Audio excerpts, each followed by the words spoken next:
States that send a mail ballot to every voter really do increase turnout.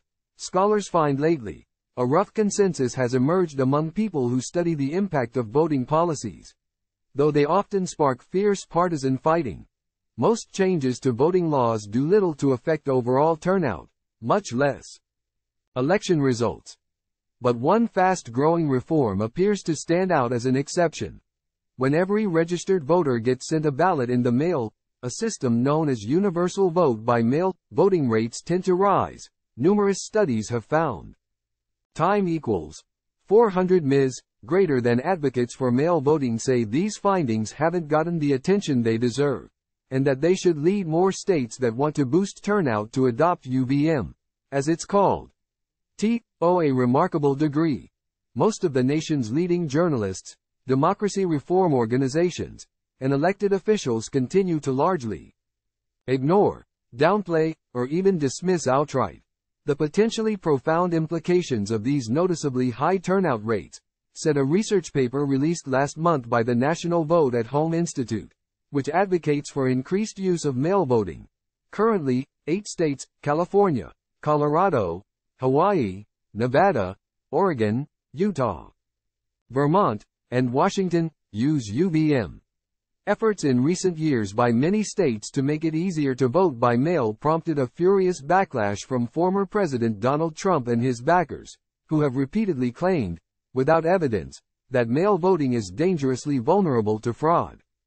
Time equals 400 ms. Greater than perhaps no state incurred Trump's wrath more than Nevada, which, along with California, introduced UVM in 2020 in response to the pandemic. The governor of Nevada should not be in charge of ballots. The ballots are going to be a disaster for our country, Trump said ahead of the 2020 election, referring to the state's then governor, Democrat Steve Sisolak. In fact, Sisolak was not in charge of ballots. Secretary of State Barbara Sagosky, a Republican, was. You're going to have problems with the ballots like nobody has ever seen before. Since replacing Sisolak this year, Nevada Governor Joe Lombardo, a Republican, has pushed for eliminating UVM. Sending ballots to more than 1.9 million registered voters is inefficient and unnecessary, Lombardo said in January. But Democrats, who control the state legislature, have shown no interest in scrapping the system. So great was the GOP's suspicion of the practice in 2022 that some voters were told by party activists to hold onto mail ballots and hand them in on election day at their polling place, rather than mailing them. But Trump and Republicans have lately backtracked, telling supporters to take advantage of mail voting rather than handing an advantage to Democrats. In June, the Republican National Committee announced a new Get Out the Vote drive encouraging early and mail voting. Still, over 20 states have sought to restrict mail voting since 2020. Ohio has shortened the timeframe to apply for mail ballots and imposed new signature requirements, while Arizona now removes people from its list to receive a mail ballot if they go for more than 2 years without voting. Time equals 400 ms. Greater than among states looking to expand mail voting.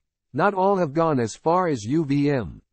Both New York and Pennsylvania, among other states, have loosened their rules to allow anyone to cast an absentee ballot by mail, rather than requiring an excuse, a system known as no-excuse absentee.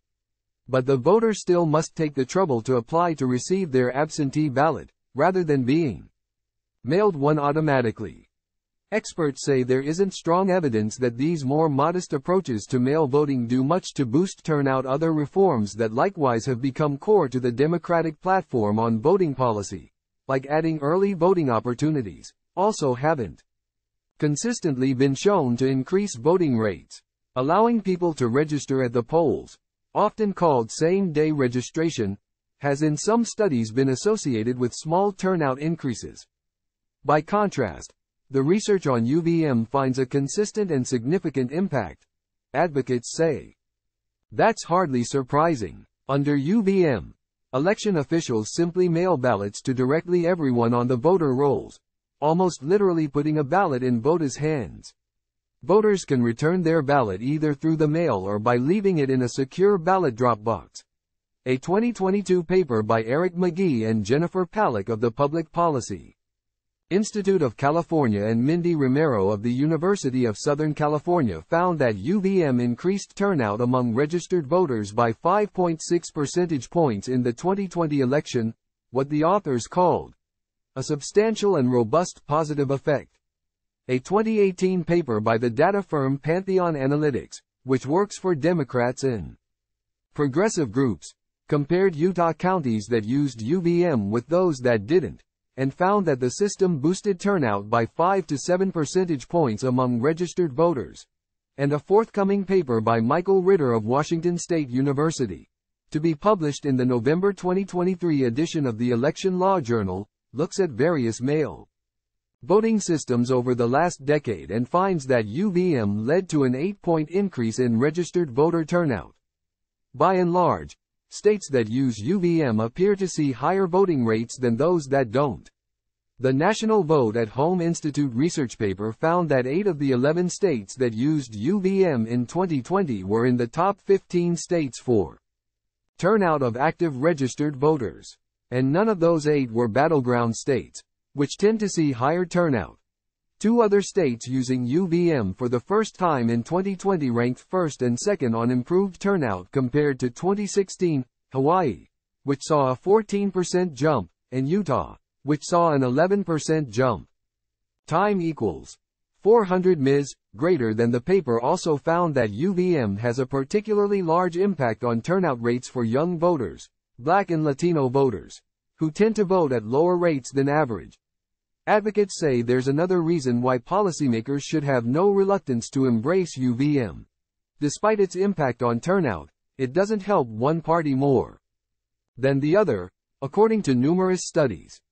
Universal VVM does not appear to tilt turnout toward the Democratic Party, nor does it appear to affect election outcomes meaningfully. A representative 2020 paper by a group of Stanford University political scientists concluded. McGee said that finding could have the effect of turning down the political heat on the issue. Hopefully, as the evidence gets out that it boosts turnout without impacting partisan outcomes, that part of it will fade a little bit, he said. And it'll just be seen as a good government reform.